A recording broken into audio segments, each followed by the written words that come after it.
woman under the pen going to go? How long is this going to go on?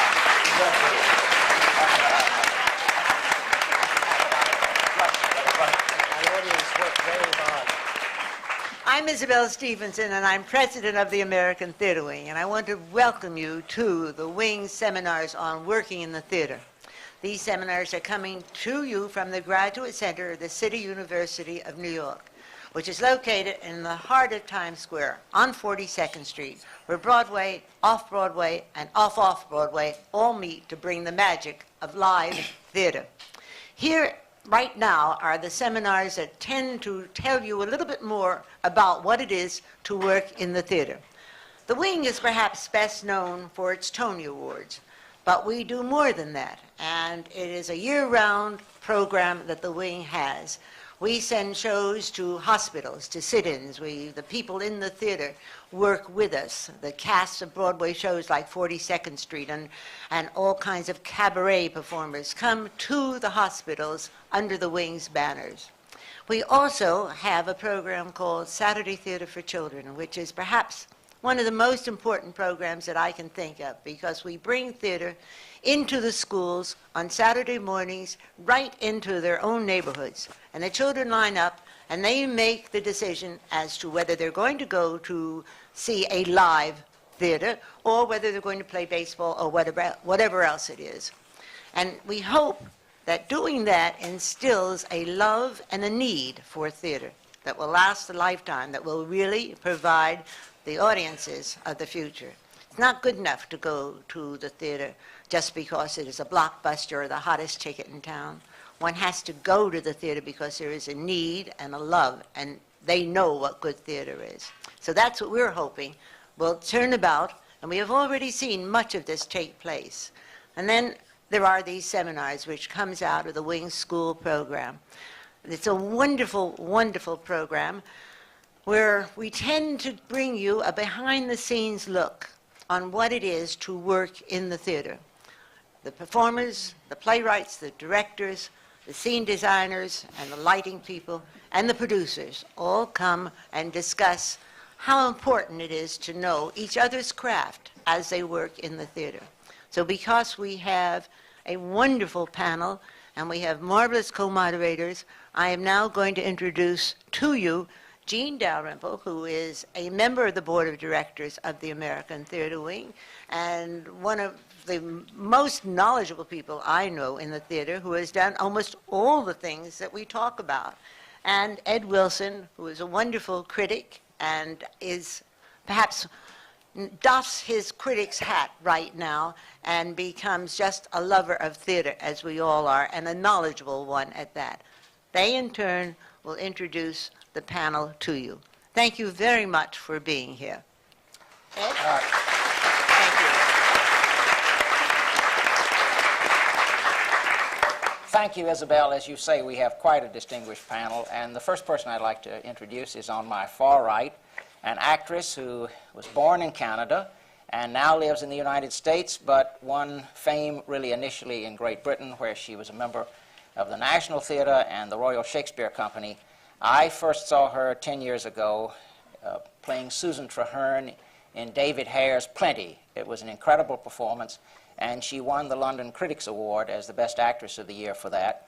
She later performed it at the Public Theatre here and on Broadway. She received an American Theatre Wing Tony nomination for that, and also for her performance in Moon for the Misbegotten. She has been a film actress as well in films such as Eye of the Needle, Dracula, and Without a Trace. She has been on Broadway also in Serious Money, and currently is in a play, Spoils of War, Miss Kate Nelligan.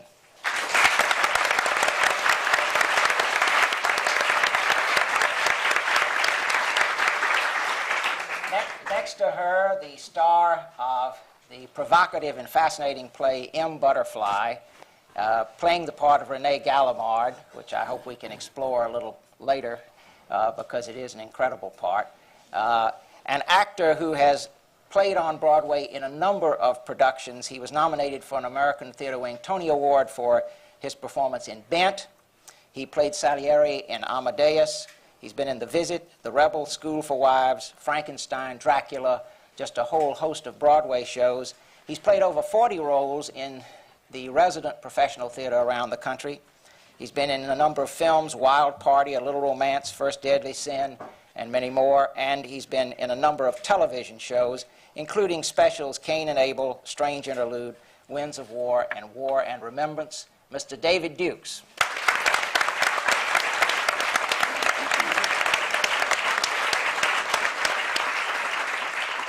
And to my immediate right, one of the best-known and finest actresses in the American theater, someone who has delighted us on many occasions and is currently doing so in a play called Cafe Crown, a wonderful revival of a 1942 play, which is marvelous to be able to get a chance to see again. She has been in so many plays: Rhinoceros, Middle of the Night, Oh Men, Oh Women, Major Barbara, which she played in with Charles Lawton and Eli Wallach, Waltz of the Toreadors, Typist and the Tiger, Love, I could go on, and many television shows, including Golda Meir with Ingrid Bergman, and also films with, I find, a number of fascinating titles. I'm just going to read 3 or 4 of these. The Secret Life of the American Wife, Lovers and Other Strangers, The Tiger Makes Out, and How to Save Your Marriage and Ruin Your Life. Miss Ann Jackson.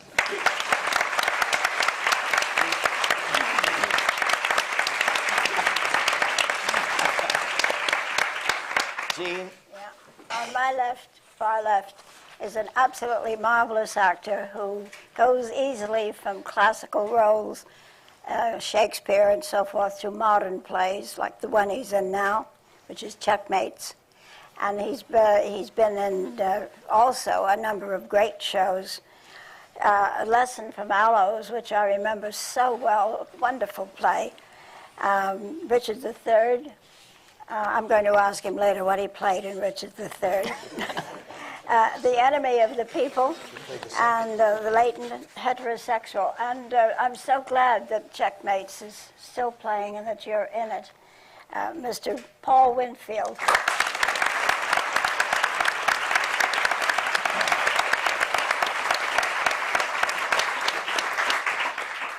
Now we have an actress who has been an actress all her grown-up life. And she's acted in every, and I mean that, on and off the stage, she is an actress. And she loves being it. And of course, I think actresses should be actresses, and I think they should look like them. I don't like to see, I don't like to see beautiful girls with their hair, you know, crimped and looking as though they never combed it, and wearing sneakers. And I really don't like it. I like them to look the way she does, like an actress. She's played in, I don't know, countless plays, dozens and dozens of them, and I'll tell you a few of them. Where is she here? The Balcony, I remember that so well, downtown and the Circle in the Square. The Iceman Cometh with Jason Robards. The Kitchen, The Night of the Iguana, where she made a tremendous hit. And her own show, It's Me, Sylvia. And right now, I have to say, she was nominated. She's done 40 films, and that's not down here. And she was nominated for her roles in 2 of them, Farewell, My Lovely, and Midnight Cowboy. And everybody remembers Midnight Cowboy. And also, she was nominated as Best Actress in London, where she made Vieux Carré of Tennessee Williams a hit, which it never was over here. Sylvia Miles.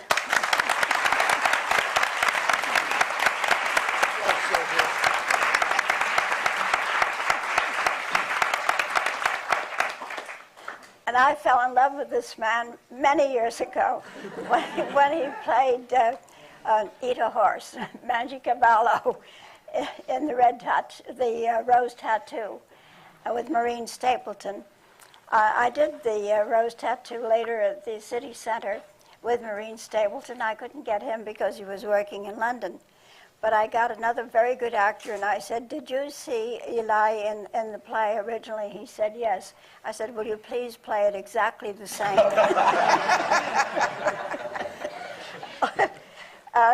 He's been, of course, in many, many plays. And I remember him not only in Camino Real, and did you call it Real or Real? Either way. Yeah. No, because Tennessee Williams told me it was not Real, Camino Real, which is Spanish, because that means the royal way. And he said, I was writing about the real way, the nitty-gritty way of life. So that's why I asked you. I remember him, too, in The Typist and the Tailor, which was the first, Tiger, the first time that I saw him with his wife, his wonderful wife. And isn't it great that they're playing again together, and they're down on a big hit? And it's by Highcraft, who would be so happy if he could see this wonderful revival. I was really very moved also by the setting. I hope you move to Broadway so you all get Tonys, but I do think that Santo Loquasto deserves a Tony for the wonderful set in Cafe Crown, which of course was the Cafe Royale when I used to go down and visit it with Judd Harris many years ago. Wonderful Eli Wallach.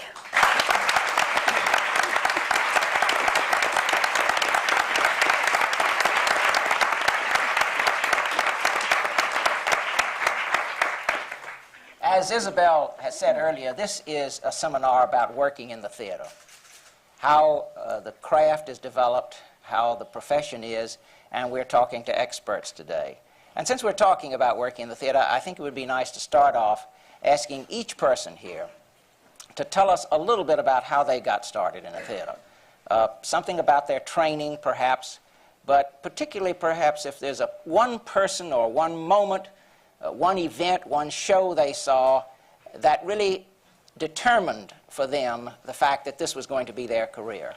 That decisive incident or person that affected their career and started them on this path. And I'd like to start with Paul. Oh, good. So prepared. I guess, well, basically, I'm a West Coast actor. I've been acting for almost 30 years now, but this is really my first time on Broadway, as it were. It takes us a little longer to get here, I guess. Black actors. But I started basically in the academic route. I went to college, studied different kinds, all on the West Coast, UCLA, University of Portland, Stanford, all of them, kicked out of the best. But I really found academic theater really sort of fascinating at the time, and since I don't sing or dance, my parents, my teachers all said, well, you best get in, if you're going to go into the theater, the only place you can really fit, or at least make a living, would be in academic theater, because there weren't many opportunities, at least that I was aware of, that they were aware of, for black actors, and particularly if you wanted to do the classics or whatever.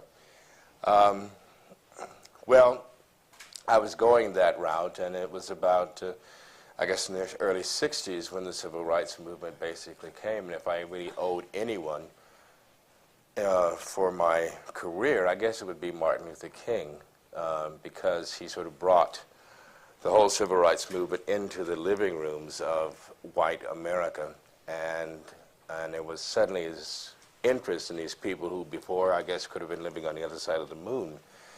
But in terms of who were these people who would risk having hoses turned on them or dogs being sicked on them just for the right to vote or to sit at a lunch counter, things that we take too much for granted today, I guess.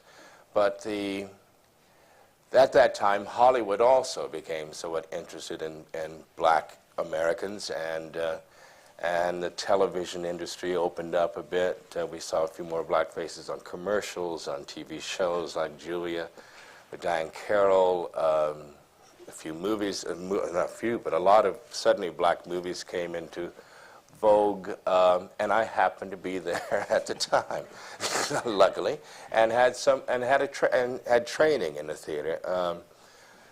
I guess my first really big play was LeRoy Jones's Dutchman and the Toilet that Burgess Meredith directed in Los Angeles. We toured it in San Francisco.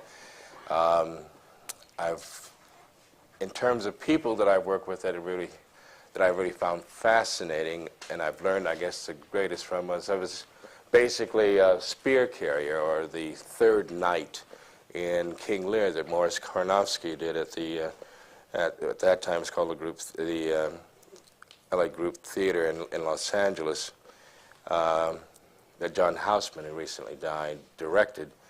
But I stood in the wings every night. I mean, it was his performance as if I saw it yesterday. It was a combination of the method, of classical acting, fantastic vocal control.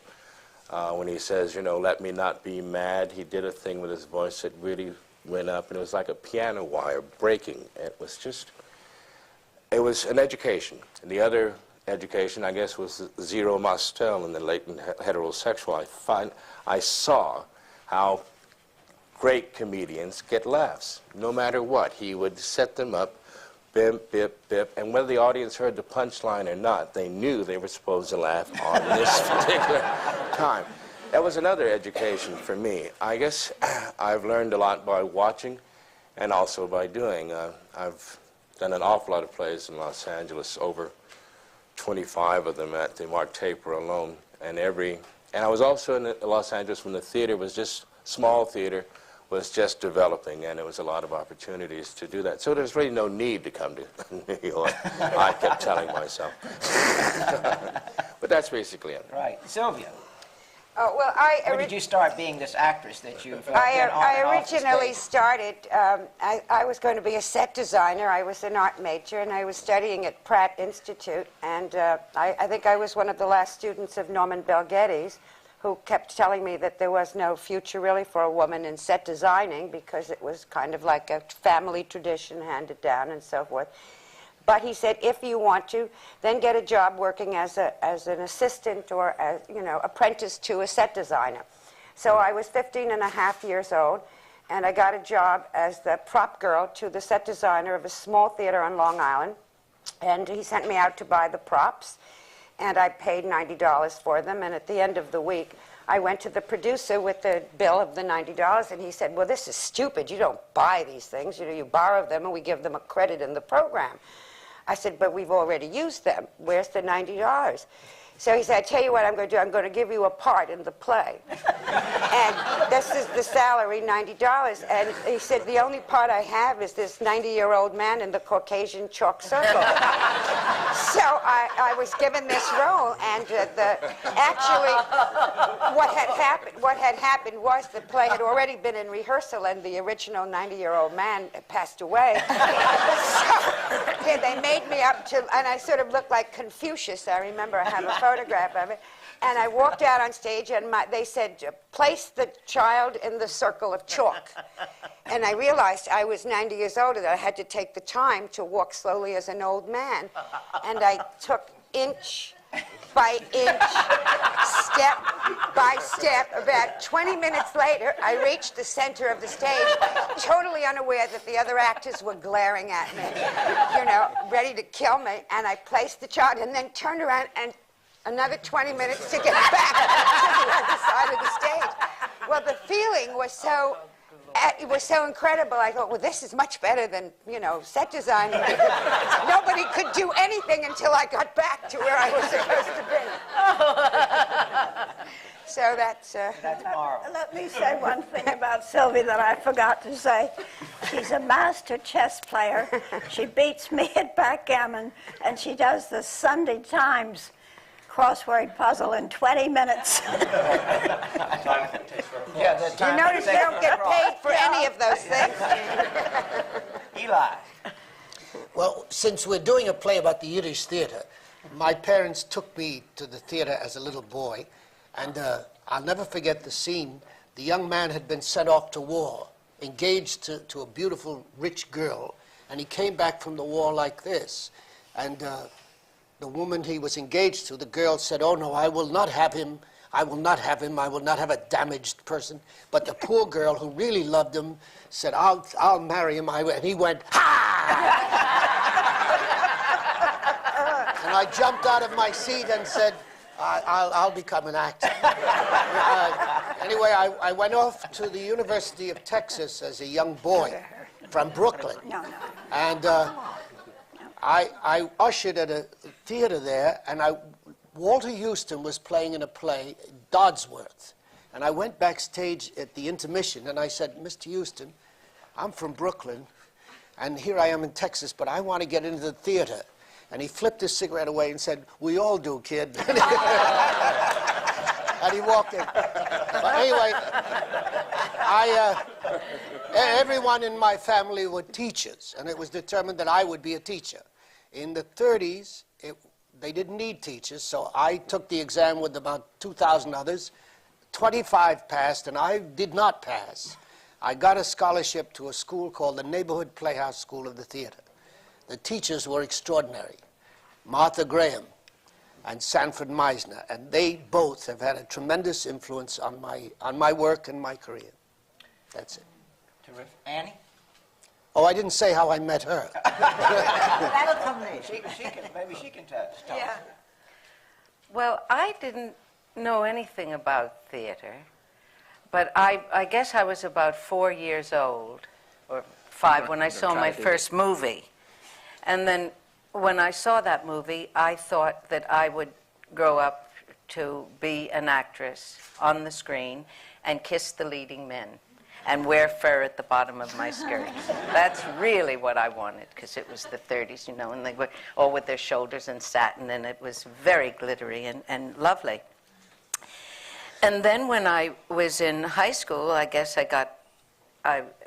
got into a school play, and I kind of liked the feeling that all actors like, of having the power of going into another soul and making believe I was somebody else and convincing an audience that what I said I meant. And then I went into the John Golden auditions when I got out of high school, and I did a monologue that a teacher had written for me that was from Anne of Green Gables, and I had red hair and freckles, and I sat and pretended that I was riding in a carriage and a little orphan girl, and of course the audience liked that, so I won that. I won the John Golden auditions, and I then went after that, no, before that I went to the Neighborhood Playhouse, and I got there through Herbert Berghoff, who was an enormous influence on me. Herbert was a refugee, and he was in love with the theater, and I went to see him carrying Ulysses under one arm and Gauguin's journals under the other, neither of which I had read. I just thought that that would be impressive, and indeed it was. And he took me in his class and then helped me get a scholarship to the Neighborhood Playhouse with Sandy Meisner. And then it was a matter of when I studied acting and I realized it took 20 years to be an actress, I thought, oh, gee, that's an awfully long time for me to get my fur on my skirt and my satin dress. But I then got put in a play with Eva Le Gallienne called The Cherry Orchard, that's written by Anton Chekhov. I played the ingenue, and I fell so madly in love with myself in the costumes, myself as a Russian, that the movies didn't have the glamour for me anymore. It certainly didn't have the mood and the beauty of playing for a live audience in a great play. And then by that time I was hooked. So then there were a series of flops, and I'm still waiting for another Chekhov play. David. That's it? Yeah, that's terrific. David. Well, I'm another West Coast actor, and I was born and raised in San Francisco, and I guess the first performance I ever saw that got me going was they took my English class in my junior year of high school, went to see the Actors Workshop in San Francisco. I saw Robert Simons do Falstaff in Henry IV Part 1, and it's a performance I can still remember this day. And then I started taking drama classes because I thought that looked like a lot of fun. And then the other major influence was Laurie Schwartz, who was my leading lady in the first play I ever did in high school. And Laurie was this girl that I had known since grammar school but had no time for me. But in the course of the run of this play, my first French kiss was in front of a sold-out house in the middle of a laugh. And after that, I had to go into the theater. There was no choice. Because it beat mathematics all to hell, I'll tell you. And so I went to college still as a math major, but I started doing a lot of community theater, and And in my second year of college, a man named James Dunn took over the college department. He's still a major influence in my life, and he was just a great director. And then I joined ACT some years later, and Bill Ball and Ed Hastings, and there was a whole series of people at ACT that got me going. And I don't know, I fell in love with it, doing the Shakespeare and, in all the Shakespeare festivals on the West Coast. And I don't know, I've just never turned back. And television and films I do to pay the rent, but theater I come back to because it's home. So I'm still waiting for another Laura Schwartz. Kate. I grew up in a small town in Canada, and I guess I thought I would be an academic. I was a very shy kid, and I went on a scholarship to university to study French literature. And as I joined the volleyball team, and somebody said, go, they're doing these plays. And so I went, and my first role was Gertrude in Hamlet, and I was 16. And I had a great dress. It was purple. And it was low cut, and my father walked out because the dress was too low cut. And then somebody said, you really are an actress. That's what you should be. And it seemed astonishing to me. I'd never seen a play.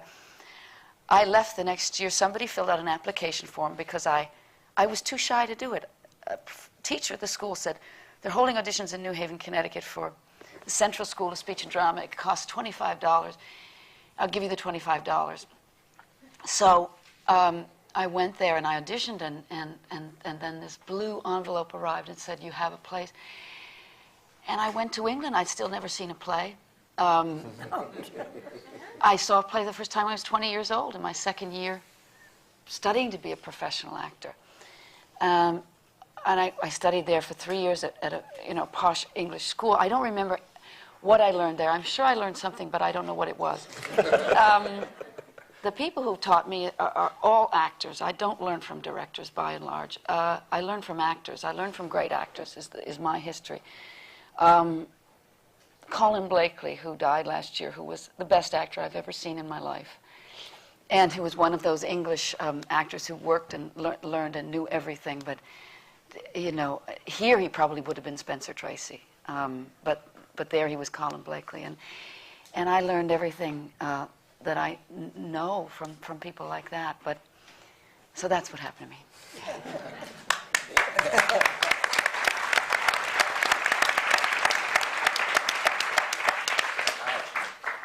to me. You talked about the theater as being, vis-a-vis films and television. And before we get into some other things, I would like to ask a little bit about the effect of the audience on playing and on being in the theater. And Paul, who's been in films so much and been on television and played Martin Luther King Jr. on television, and has gotten recognition for things like Sounder and many more. But now you're in a play where it seems to me the audience response is a crucial factor in that play. I don't know that I've been in a long time to a play where the audience is more into it. Could you talk a little bit about that and tell us how that affects you and affects the rest of the cast, do you think?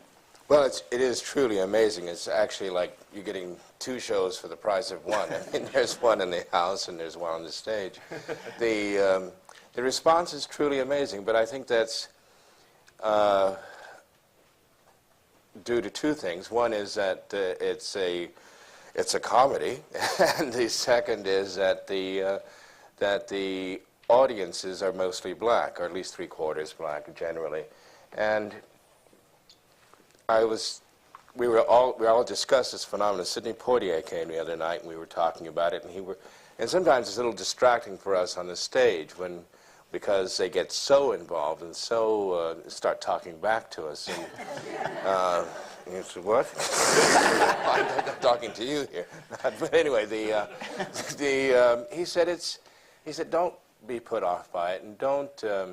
He said it because it's a kind of an appreciation that in this particular show where they have 3 very well-known actors who they don't often get to see on the stage and often don't get to see together and working in a material that's as responsive as this is, then it's a kind of continuous applause, I guess, and And it does help. So sometimes you really come in dragging. You say, I'd like to be anywhere else except on 46th Street tonight. But you get that first laugh and that response, and somehow it just sort of gets you right through. And David, you have a different problem. but it's wonderful being in a comedy and having an audience response like, because it really does get you through the evening. What does it do to timing? How do you handle that? It keeps you on your toes, truly on your toes. And a lot of what I watched in Zero Mostel and Jules Munchkin has come into, I've been able to use, because you really do have to set it up and also know when to cut it off. And and they make you work for it. I mean, you have to keep control. I mean, when the audience gets control of the play, then it really truly does go down the drain. But it keeps us on our toes. Very interesting. Sylvia, you're in the theater again after being in a million films. Tell us what you feel about it. Well, it's interesting. I'd like to just take it from Paul and just to make another point. It's interesting. I made my debut off Broadway in a play called A Stone for Danny Fisher with Zero Mostel, of course, the past master of comedy. So it was a great, and I played opposite, ironically enough, Sidney Pollack, who subsequently became a rather famous film director, but he had been the sidekick or associate or assistant to Sandy Meisner at the Neighborhood Playhouse. And he and I played opposite each other. And the play was directed by one of the Adlers, Luther Adler, under some other name. Of course, he subsequently got very good reviews under the other name, and he called up all the newspapers and said it was me. But so several of the late previews of the play before we opened were attended by Stella Adler and Harold Clurman, who were married at the time. And of course, Stella Adler being the sister of Luther Adler, she would come backstage because she was very interested, you know, in the young people in the theater, and she was very influential at that time to the young actors.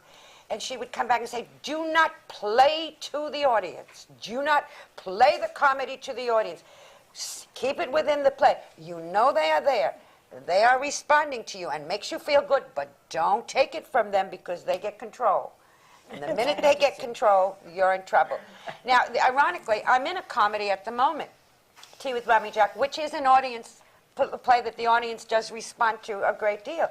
And it's interesting because it is so important and it's so enjoyable as an actress to play to that, to have that response.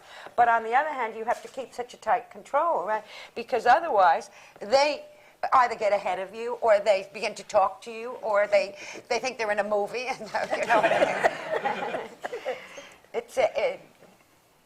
So I worked with Colin Blakely, and this is also just with what Kate said. I did a film with him, with James Mason and Colin Blakely, and I had scenes with Colin Blakely, and I learned from him, and this was 1982. So you see, you know what I mean? You can always learn from a great character actor. In England, they treasure their character actors a great deal more than they tend to here, you know. Eli, you worked with Zero, too. You had to deal with that.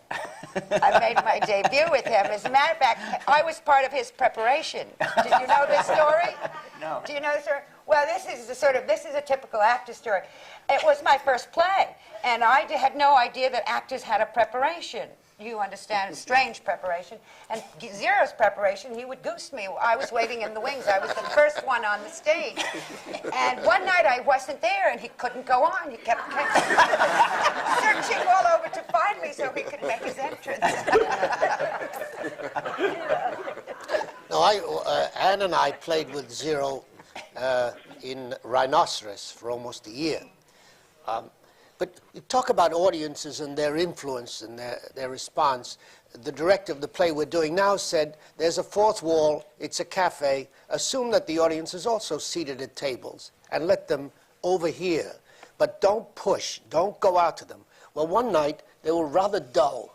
And the computer up here sends messages up and says they're terrible, so you have to push a little harder. And the more you push, the more they retreat, until it becomes a strange tug of war between you and the audience. Well, one night, I'm farsighted, and I can see very well. I looked in the front row at a little theater on 2nd Avenue. Ann and I were doing The Typist and the Tiger. And the man was like this. And I thought, wait a minute, I've just come on. We can't be that dull. And of course, all my focus went on that one man. And all through the play, he never raised his head. I thought, geez, he's asleep. Anyway, at the end of the show, the stage manager came back and said, someone wants to see you. I said, if it's him, I'll kill him. And it was, and he was blind, which taught me a valuable lesson. That is, the more the actor goes into what he's doing on stage and worries less about the response, the better he'll be. The actor always pretends that the laugh came and surprised him, even after playing for months. You know, and there's a part of him that washes over his whole being that says, "Oh, good, you know, good." Well, that's what happens to the actor. I did a comedy act when I was an actress, and we one time played it, and the audience was so dull and so asleep that we finally ended up playing it as a drama and got a tremendous applause at the end. David, what is the audience in terms of your relationship to the audience? Because you speak directly to the audience in M. Butterfly. It was just because I was just saying that with M. Butterfly, because I narrate to them and also jump into scenes, it's a very peculiar relationship, because I do look out and I do see the guy just going like this. He looks at his wife and he looks at the stage and he goes like this, and he just doesn't want to be there. And I watch that for the whole first act. And the first act of this play is a tremendous amount of exposition, but it's designed or directed to be funny. I mean, the man is presenting himself funny, but it's also, the character also has a desperate need to tell this story. So it strikes this strange balance. And some nights I'll go out there and it's a laugh riot. And then I'll go out there other nights and it's the house of the living dead out there. I mean, there's no response at all. And it's very hard not to try and woo them in, because it is a stand-up act. And it's a very difficult thing to play when you're doing a stand-up act and you get no response and you're expecting one.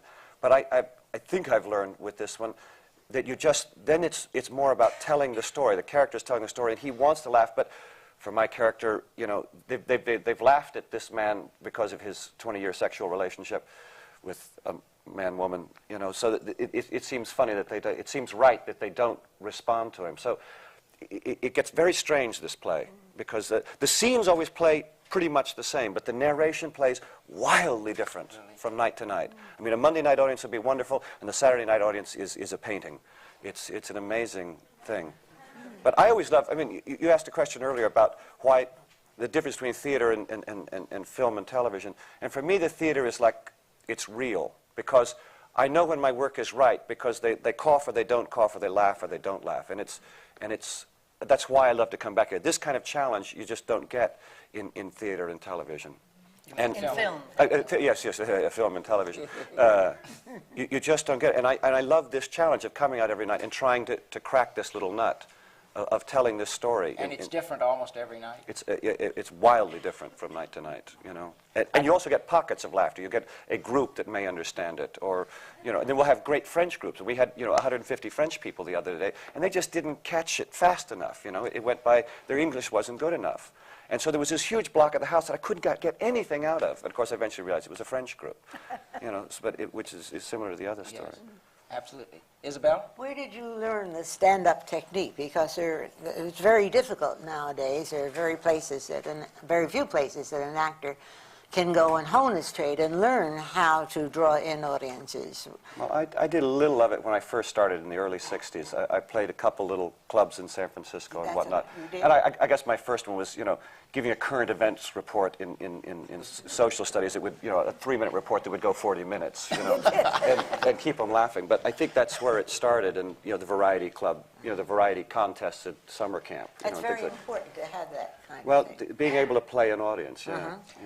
Kate, you've been, in terms of Spoils of War, you've been at second stage and then in Toronto for 6 weeks, right? Mm-hmm. And in New York. And what is the adjustment like in terms of the audience? Are you having to find this, or has there been some consistency about audience response? No, none at all. I figured out that the more people pay, the harder they laugh. They're paying a lot more on Broadway, and they're laughing a lot more too. Oh, really? Yeah. Downtown. I mean uptown. I think downtown, because when we were at the little theater at the second stage, you know, they didn't pay enough. I'm always. This is one of the first chances I've got to speak dialogue that's meant to be funny. That's right, because you've played a lot of serious characters. Yeah. And because it's taken so long for me to get a part like this, I am just suffused with gratitude at a laugh. I mean, my whole being is just, I want to get on my knees. Thank you, thank you. Thank you. Everyone said I couldn't do this. And they're wrong, aren't they? I love it. But it is deeply corrupting. It's quite true. It's very corrupting because it's like a carrot. It's like the rabbit and the carrot. If you don't get a laugh, it makes you crazy. And of course, you force and do all that. But it's exciting. It's an awful lot more fun to get laughs. Well, you've done a lot of comedy, obviously. And in terms of, how did playing with him? That's the biggest comedy of all. I like serial comedy, you know, where they laugh and cry. I don't know. You know Edmund Gwynn, who was a marvelous character actor, was dying. This is a story that all actors know, and it's, I think, what we're talking about here. And this director came to see him, and he was really in the last phase of life. He had cancer. And the director went to the door and he said, looked at all the tubes in Ed Gwynn, and he said, "It's rough, isn't it, Ed?" And Ed said, "Not as rough as comedy." Well, and I mean, nobody can analyze why that's so, but it's in comedy, you really do have to go for broke, and you really do have to listen and create that moment. There's when you're doing tragedy or you're doing a drama, the audience is respectful of whatever pause you take, and they go along with you. You may take the pause because you don't remember your next line, but they don't know that. If you take that pause in comedy, you have killed the laugh and are dead. If you walk into another person's laugh, you have thrown the timing of a play. This is what makes it so delicate and what makes actors so interdependent on each other. And it's why we have such fun, I think, Eli and I, playing together, because we protect each other on stage, you know, for laughs and things. I mean, if I ever walked into one of his laughs, forget it. I could not go home that night. I could not. I mean, the look I would get, I can't describe it to you. Look at the look right now. Yeah, oh, yeah. Oh, that's it. That's it. His eyes get narrow when they come close together, and I get very frightened. Once I broke up on stage. Oh, God, once. I've done it a couple of times. But I was in a play that was a very, very funny play called Love, L-U-V. And I broke up on stage because a man in the audience... don't forget, Alan Arkin was in this play and sat on my lap. For starters, that's funny. There was a man in the audience whose wife evidently went into the bathroom whenever they had a fight. And so I had a line where I said to Alan, when I was trying to dump him, I say to him, what do you think I was doing in the bathroom all night? Well, this man in the audience evidently had a wife who went in and cried, and he got so hysterical that he fell out of his seat. And I knew that I had to say the line again. Well, so I couldn't help it. The audience was screaming with laughter, and I started to laugh, and I said, "Oh, I'm sorry. Oh, I'm sorry," I said. I said, "Let's all have a good laugh," and then I went back in the play. Well, now, Eli, unfortunately, comes on the stage after that, and the audience was under control. They loved it. They gave me a round for admitting that I couldn't go on. Alan and I were in control, and he comes on and says, upstage, spitting at me, "Amateur." I'm facing the audience, and I laughed again. Now, we had a date with, I'm going to name drop a big one. You ready for this name? With Sir John Gielgud. And Sir John was playing in Tiny Alice at the time, and we were meeting him in Sardi's, and of course Eli said, I'm reporting her. He came off stage fuming. I mean, there was smoke coming out of his nose and eyes. He said, I'm reporting her to Equity. And I ran out of the theater. I was so ashamed. And I went into Sardi's, and I met Sir John, and I told him that I broke up on stage, and I said, Sir John, have you ever broken up? And, oh, he said to me, well, you know, Larry Olivier is a giggler. I thought, well, I'm in very good company. How generous of you. I said, Sir John, have you ever broken up on stage? And he said in that marvelous sonorous voice, oh, my God, I'd be too frightened.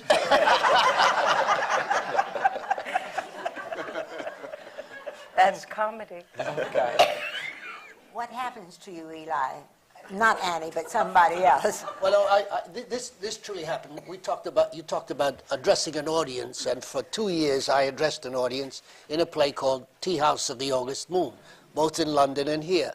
And half the part was in Japanese, and I was always terrified that some night a Japanese would stand up and point at me and say, liar, you know. So there were 4, I could see very well, and there were 4 in the front row, and the captain in the play says, tell the natives there's going to be rice for everyone. And all the Japanese went out of my head except the school will have 5 sides like the Pentagon. So he said, tell them there'll be rice. I said, the school will have 5 sides like the Pentagon. And the Japanese in the audience thought I'd gone crazy, and so did the actors on stage. That was one communication with their audience. The other was, I came out one night in London at Her Majesty's, and sitting in the front row was Winston Churchill. And I bowed as the interpreter, the little Oriental in Okinawan. I bowed, I looked straight at him, and I was as close as I am to Paul, and I bowed. And he had a hearing aid, and he went like this, and I didn't know if he turned it off or on. Well, never was there more communication with one person in the audience. You've all talked about how much you've learned from other actors. But Annie said something about it takes 20 years to be an actress. And what happens in those 20 years? Where do you go to learn this fine timing that we're talking about now with the audience, of comedy, for example? Where have you been? What have you been doing? Acting. Where? In front of an audience anywhere. Yeah. In front of an audience anywhere. Here. Have you think this is how I really talk?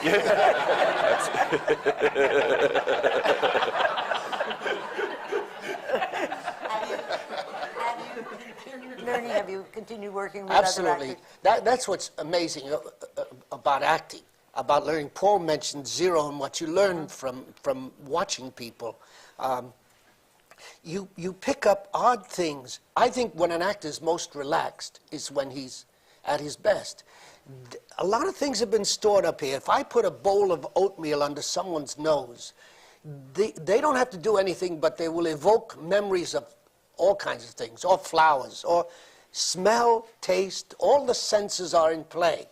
Now, I've been trying to get a laugh in this play. Now, we've been playing since September 27th. I have not succeeded. I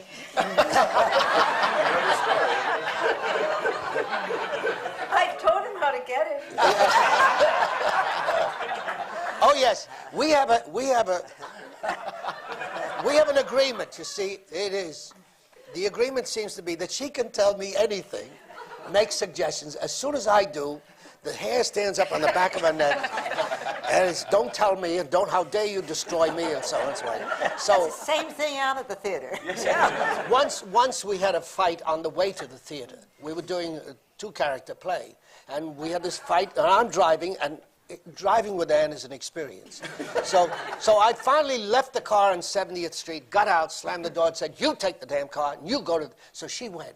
She didn't have her glasses. She got there about 5 minutes late, and I'm sitting at the getting made up, and the lady who worked for both of us in the dressing room, the dresser, and Anne looked in the mirror and said, tell him I never want to see him again. And I said, you tell her I don't care, that she's going to tell me how to drive. And so we get on stage. I've kidnapped her, tied her in a chair, and said, shut up. Well, it had an extra added and she talked about breaking up because she looked at me and had a line. She said, I have a husband and 2 children. I said, I don't care. She said, don't you love anyone? I said, myself. She says, no, beside yourself, your mother. And I went, ugh. So, and then after that, she says to me, You have kind eyes. yes, her line was, you have kind looking eyes. And I gave her a look, and she broke up. What brings you back on again? How do you get back into character? A look from her. Were you about to tell us about getting a laugh that you've been trying since second I can't grade? get it. I'm still working. Oh, you are. I see. But she's told you how to do it. Yes, she has. And it doesn't work. Because he doesn't do what I do. Do they You teach you cannot that? go for the laugh. I mean, he knows that, right? You have to break the pattern and start all Was over it again. the famous Alfred Fontaine story about he used to get a laugh on something about asking for a cup of tea, and then he slowly lost it over the course of the run, and then he started working it and working it, and he finally, in the dressing room, says, I don't know, I've tried it. She says, why don't you just ask for the tea and not for a laugh? That's it. Yeah. And it, it eventually got it You are back. clever. If I could only Ask do for it, the it's... tea. Yes, of course, if you can only do it. Yeah. Well, you don't have that problem, apparently. Well, no, but it's interesting in terms of trying to get laughs on working in film. It's very different, and I learned from some real masters. I had to do a scene. I was playing Diane Carroll's boyfriend, and we were supposed to have this fight, and the director kept saying, well, it's not enough in it, more. More. So, I mean, he was telling her that, basically, and being trained in the stage, I mean, well, maybe I'm not giving her enough for her to come back, and so my performance got bigger and bigger and bigger, and finally, when it was aired, I saw it, and I was waiting for this great fight scene. She was perfect. She had a little fire in her eye, but I looked like Quasimodo. I mean, it was, and I said, oh, we had to change this to fit into this little box, which took me, I'm still working on it. Absolutely. Trying to get fit into, you see other actors and you say, gee, they're not doing anything. And then you see it on film, and it's a revelation. It's an ongoing process. Sylvia gets a lot of laughs these days, Yeah. Especially in the new play, Crossing Delancey. Tell us about that. Well, it's interesting because before, I think David mentioned something about, having this, desperate need to come back, to the live stage like we all do because of the maybe sterility of you doing it behind the camera and so forth. But I've always found, somehow or other, it's the only way, particularly if you're doing a comedy part in a movie where there is obviously no audience, and it's not so much that you're playing it to the audience, but I found for some reason or other, if I were really into it, so into it, as in a stage performance, not a motion picture performance, literally, because I don't do anything different. The only difference is because of the medium, I've learned to maybe control the physical amount of effort that I will give. I won't, make faces or be grotesque or something on the screen because the littlest bit will look that way anyway. But I find that the crews are watching like you are on the stage. Yeah. And generally, if you think of yourself, in a sense, doing that as a theater performance, the feedback will come that way, for that kind of If that you're kind lucky. of thing. If you're lucky. But no, I don't. They can be pretty But I jaded. don't do too much television. I do mostly motion pictures, and for some reason or other, when they do hire legitimate actors, the directors that hire them, they really expect you to give a legitimate performance. Yeah. By the way. Since we're talking about audiences, have you talked to the audience that's coming into Checkmates? This is a new kind of audience coming into Broadway theater. Have I talked to them directly? Yeah. We have question and answer things after certain shows, yes. Do you think they're going to continue coming in? Well, I certainly hope so. Well, I do too. Yes, that's why I'm but asking. I think it is, and it's been increasing, and because we don't do much advertising, it really is Certainly purely it's a word of mouth, and it's word of mouth show that is literally grown every week. It's very gratifying. Good. That's very good to have a whole new audience come in to Broadway. We're going to have to take a break at this point, and we're going to ask for questions to the panelists. So at some point, make sure that you have your questions ready and give it to someone from the American Theater Wing who will come by and say, please have your questions, and hand it to you. Don't go far away. Just stand up, stretch, and come right down again. Thank you. What is the ashtray doing there?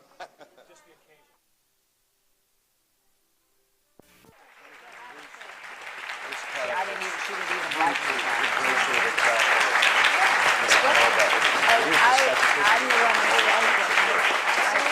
We're continuing our discussion on what it is to work in the theater. I'm Isabel Stevenson, and these seminars on working in the theater are part of the Wings program, and they're coming to you from the Graduate Center of the City University of New York. We're going to go right back where we left off on how you handle an audience and how the audience handles you with this splendid, splendid panel of performers. Jean, would you like to pick up from here and go right on? Where were we? So let's go on. You start. Well, the question was, how do you handle an audience, or how does an audience handle you? An audience begins to expect, you set up, I have set up a certain personality here, and Sylvia has, and Eli has, we all have. And so you expect us to say something funny to you at some point. So if we change and suddenly become serious, the audience says, oh no, that's not what we were promised. We were promised a good time and fun with this character. That happens in a play. You have to, that's why we were just talking about getting laughs and style in a play. The actor does not set the style. There's no such thing as playing style or playing nobility. You have to play the situation that the writer wrote, and through the other actor that you're playing with, it has to go through that actor to you. We pretend you're not there. We both know you're there, but we are trying to do something to each other to make the scene, so that you... Acting is, in a sense, and especially in comedy acting, you say, what did so-and-so say to you, for example? You say, it's not what so-and-so said. It's the way he said it. Now, what does that mean? It means that the way he said something made you respond in a certain way. You say, he's a very odd man. And you say, why is he odd? I don't know, it's the way he looks at you. So you notice it's never the words or the things. So that is in comedy acting, I think, probably one of the most important things that an actor has to learn to do. To listen, to hear, and to play the situation, to create that situation with the other actor so that you, the audience, are overhearing. And that's when you have the most fun. Well, Eli, do you want to argue? no, I don't. No. I don't. Actually, we were at a benefit. They were honoring Mike Nichols, who's a master in comedy. And the master of ceremonies was George Abbott, who's 100 years old.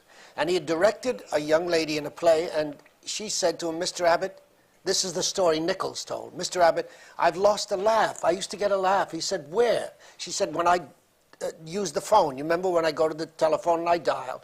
And Abbott said, show me how you do it. So she went over and dialed. He said, I'll tell you why you lost the laugh. You dialed the wrong number. Now, that's very funny, but the truth of the matter is he was serious, because what she did was dial all the ones, so to get it over with quickly, instead of really dialing the real number. And that's why she lost the laugh.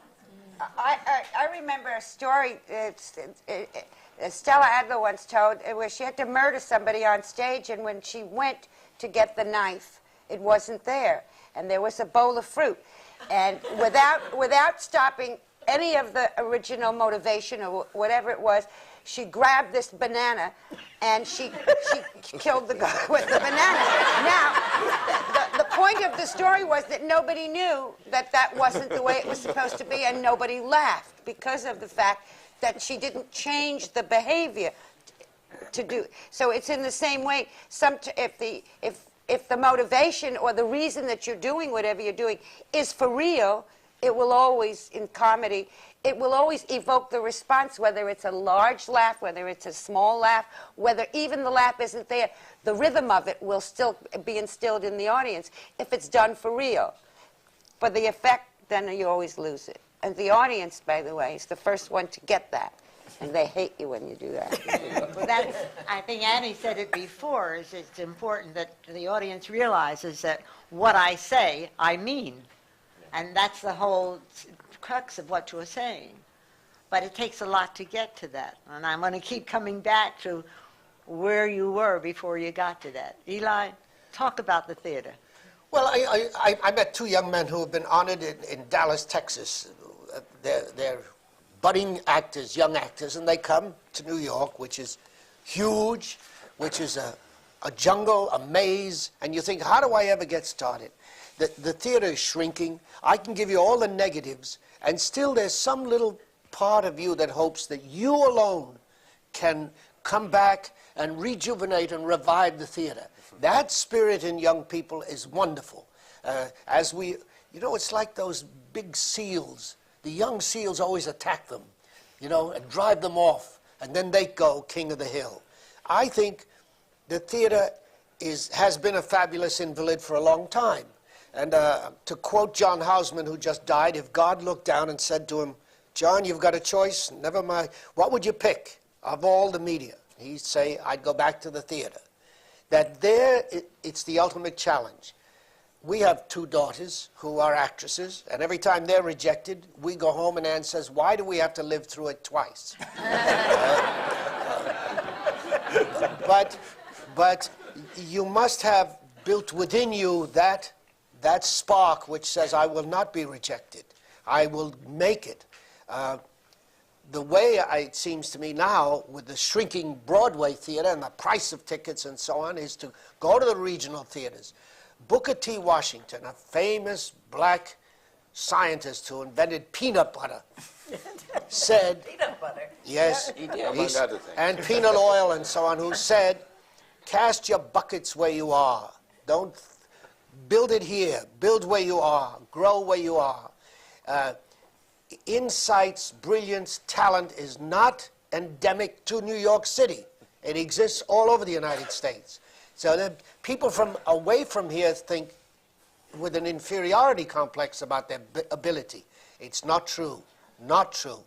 So go back, make your theater where you are, build it so that the New York theater is becoming like a huge vacuum cleaner. It sucks up. It used to build and develop things here and ship it out. Now it looks to Louisville, Kentucky, Pittsburgh, Los Angeles, London, wherever. Put it on roller skates and put a cat in it, and you got it. But that unfortunately is what Broadway has become.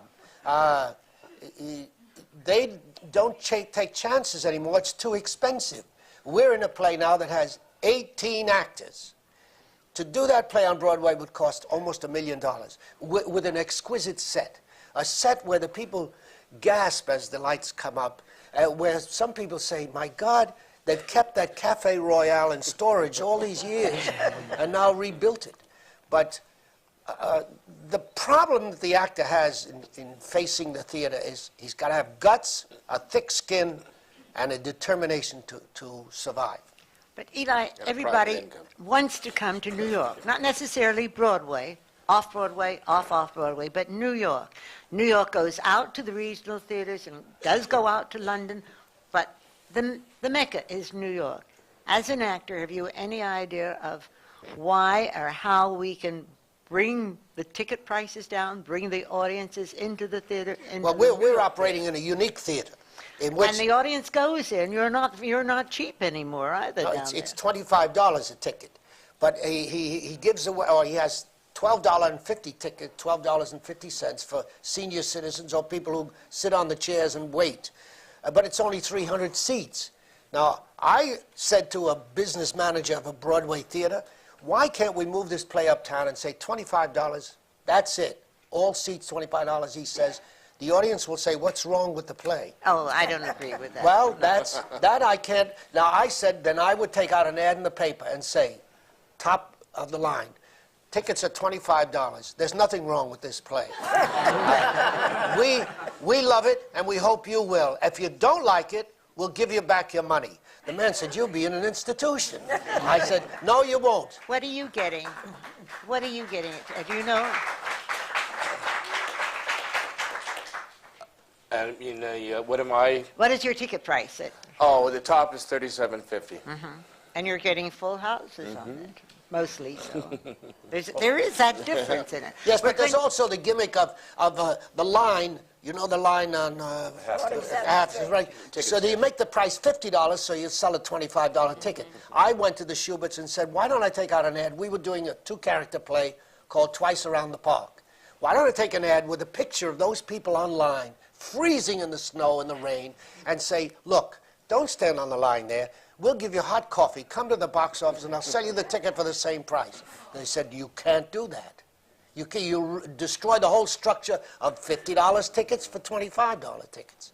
So, well, Isabel, part of the problem is that during the so to speak glorious days of the American theater, you know, and this New York was its mecca, the producers and the people who were putting on the plays, the angels, the producers, were people who loved the theater, were theater buffs, were people who were imbued with the love of the theater from the time they grew up, and their dream was to become a producer. So much of it has become a business, and businessmen, and the business practices, corporate practices, that have proven successful in the corporate takeovers has sort of come into the theater. So that, I mean... it's because of the high cost of, right. of so theater that today. Where we should be... We'll get back to working in the Where we theater. should be telling these actors who are coming from out of town to hone their craft and to constantly study and to constantly do workshops where actually these things now are done. Most of the productions are done in workshops as opposed to out-of-town tryouts, to associate themselves with a group so that they can learn at the same time. That's very good advice. Neil Simon very good, thank you. Neil Simon wrote a small skit about room service. A young man, what's his name? Stiller and Mira, they did it. He calls up room service and says, hello, room service, I want a bacon and tomato sandwich, and the bacon should be crisp and so on, and I want Amadeus. And she says, what room are you in? He says, 314. She says, Amadeus is on the 9th floor, and it's booked for a month. She says, well, he says, I'll send you Night Mother, says the room service. He says, I don't want Night Mother. It deals with suicide. I don't want that from room service. He says, what can you have? He says, we'll send you James Whitmore. He'll do anything. We're now going to open this session to questions from the audience. And I don't know how we're going to get in all the questions that people have been wanting to ask this very talented panel here, but we're going to try. Hello, I'm Roz Dunn, and my question to the panel is, what were your best and worst audition experiences in the theater?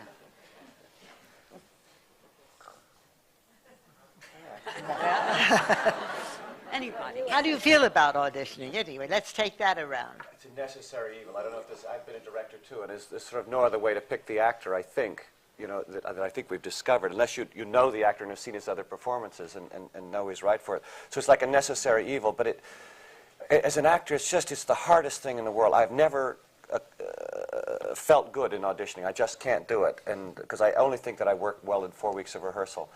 But the best and worst, gosh, one of the best was for Travesties, where Peter Wood, the director, just came up and we just talked it through. We talked it through this way and to that. And actually, Austin Pendleton for Spoils of War, when I came on audition for that, we just, you know, with he and Peter Weller, we just talked it out. It was just an easy thing where we try this, we try that, and it was like a little rehearsal. And then the worst was probably the first professional audition I did, which was for Bill Ball, and ACT had just come to town, and I remember coming into the new offices were just plywood and half-finished offices. Then you ushered into Bill Ball's office, and it was, you know, carpets and hanging ferns and this 12-foot desk and a model of the Tiny Alice set on the desk, and Bill in one of those rattan, Tennessee Williams rattan chairs in a Spanish hat and his boots, sort of saying, what do you have for me? And they told me I wasn't going to have to audition. This was just a meeting. And he says, well, it's not. What do you have? And I says, do you have a collected works? I did Benedict for Much Ado, and he said, it's on the shelf over there. So you pick out the thing, and then I remember looking at it and going over Much Ado, and then getting up, and I start, and I say, I do much wonder, ring, ring, ring, the phone rings. So I stop, and he says, oh, no, don't stop. It'll ring all the way through. Okay. And so in the course of my first audition for my first professional company, there were 3 telephones and 2 burst-ins. Oh, Bill, oh, sorry. That was my worst audition. And I went out of there saying, well, my professional career will never begin. And, you know, Did you audition for M. Butterfly? Oh, yeah, I came in and auditioned for that. I flew in and auditioned. It was very nice, very professional. I got up, I read my 3 scenes, and they said, thank you very much. And Paul Sorvino walked up next, and, you know, and then they waited and waited and to finally make a decision. You know, because then they waited till too late, and they only gave me 2 weeks rehearsal in the end because they couldn't make a decision. Well, who else? Eli? Well, Do you still audition? You want to? No, I think of my first audition. For Josh Logan said to me, I want you to audition for Rodgers and Hammerstein for a musical called South Pacific. I said, well, I can't sing. I can't. He said, you won't have to sing, just read. And I walked out on the stage in this blackness out there, and I said, I read, and he said, thank you very much, and a voice said, now sing. And I said, and the pianist came running up to me and said, what key? and I whispered to the pianist, I figured the only thing to do would be ad lib. So I whispered to him, he went back to the piano, I put an imaginary coin in an imaginary phone and said, hello? I'll be down to get you in a taxi, honey. And I hung up and said, I can't do it, I got butterflies in my stomach. And they said, we'll get you a real phone next time. And I didn't get the part. Next, come on. My name is Liliana Komorowska, and I would like to address it to the whole panel. Do you ever get a stage fright? If yes, well, how do you deal with this? I'll answer that. I went into a play called Major Barbara after it had been running, and it's a play by Shaw and with Charles Lawton, and I knew my lines, but I was so nervous and so rushed into this play, and when he directed me, said, and I don't want you to make a fist or move your eyes, and I want you to play this as though it's a camera. So I was doing this speech in the play with him, and I got what they call an anxiety attack, where my heart was beating a mile a minute, and I could hear my own voice, and I didn't sound like anything. I hated what I sounded like. I wanted to get off the stage. It was the worst feeling that I've ever had. And the only way I got rid of that was by saying, I cannot play this with the idea of playing for a camera in my head. Yes. I have got to defy Charles Lawton, who is the star of this play. I have got to defy him and not be looking where he tells me to look. And I did that. I came to the theater and I did that. I didn't do anything I was told to do. Well, he played his poverty speech the best he ever played it that night. I don't know how good I was, but I was the defiant daughter. And when I came off stage, he said to me, a line in the play, he sent for me. I went to his dressing room and I thought, well, he can only fire me. That's the only thing he can do, and that's it. And I went into the dressing room and he looked at me through the mirror and he said, a line in the play was to his son, you have earned your latchkey. And that's what I mean by Greek performing. Oh. I went out of the dressing room, I went up and I thought, oh my God, I played like the Greeks. Thank you. Come on. This is for David Dukes and anyone else who has experienced this or knows about it from hearsay. What is the best or worst thing about taking over a role already created by another actor? Well, I've done it a few times. The best thing is you get to see other performances and you can pick and choose. So you can steal the good things and throw away what you don't like. So I used to call it selective theft.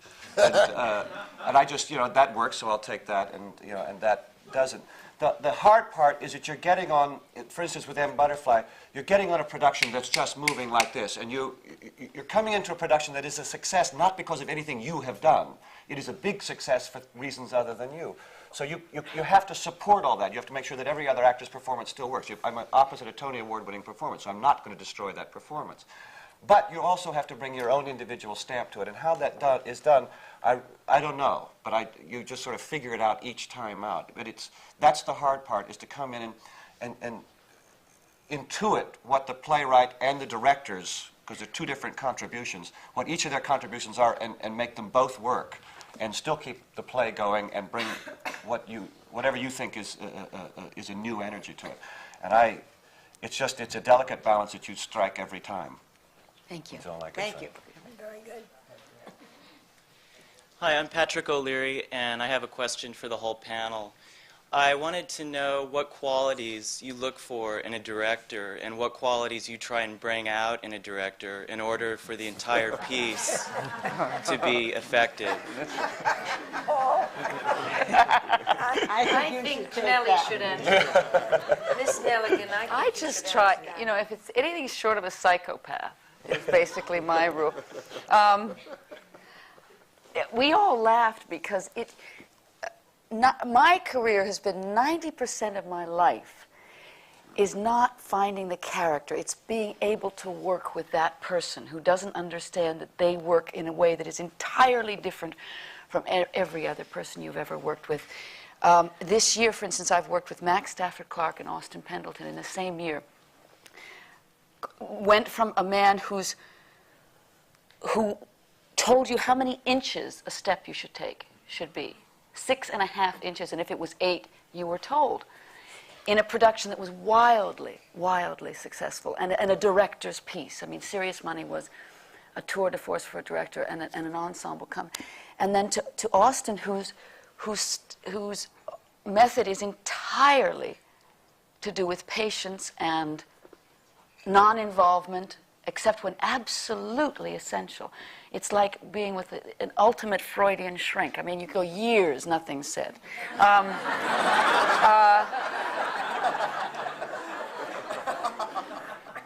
I really, I mean, I'm being lighthearted, but I really do mean it that it's extremely difficult to be a successful actor if you define a successful actor as someone who can work with directors, each of whom is entirely different. It is a big, big part of the job. Do you have any preference on which type of director? You know, Austin is the first American director I've ever worked with. I've only worked with French, German, English directors. This is the first, incredibly, I've been doing this for so many years.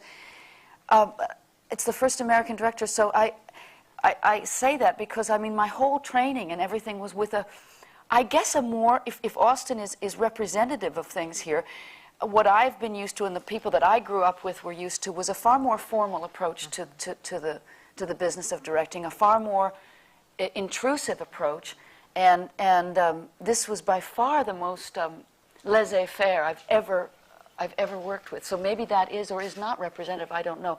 But it was extremely wonderful and fun. Does anyone else want to take this? Just briefly, I've been a member of the Actors Studio for a long time, and I think one of the best things I got from Lee Strasberg in all those years was how to work without a director, that you can bring a performance without any help from anyone else or not help. New invention. Yeah. But no, I don't agree with that. No?